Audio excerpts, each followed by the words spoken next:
Chapter 5. Split Personality. Later that night, Poet and Mackay were hanging out with a group of friends. On the weekends, they would congregate on Rockaway Avenue under the subway L and talk trash to each other while sipping on some Hennessy and Coke. On this particular evening, Poet wasn't in the mood for trash talking and drinking. He listened intently as his cronies talked about the things they had done, even some of the crimes that they had allegedly committed.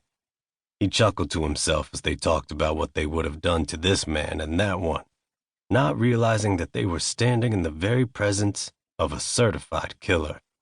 But Poet wasn't trying to be some local street gangster. He was fortunate enough to have only had a couple of fistfights in the neighborhood that he grew up in. He had even carried a gun for many years, but never had to use it until he killed the rapist. Poet thought that the so-called gangsters people idolized were the same chumps who killed people they knew just to get a reputation. Poet couldn't see himself senselessly pumping bullets into some random dude from around the way just for recreation. What sense did that make?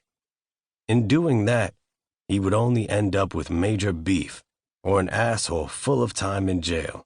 Finally coming to terms with the murder, Poet felt that he killed someone who deserved to die, and he was justified in taking that man's life.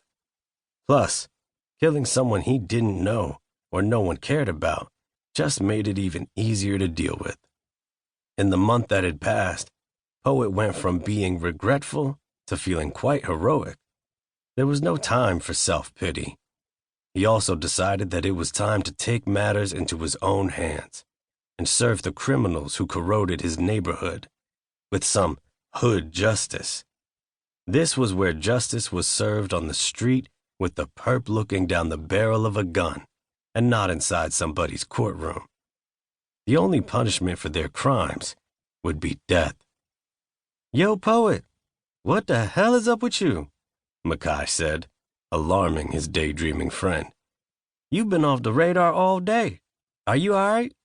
Poet took off his fitted baseball cap and wiped the sweat from his forehead. Yeah, I'm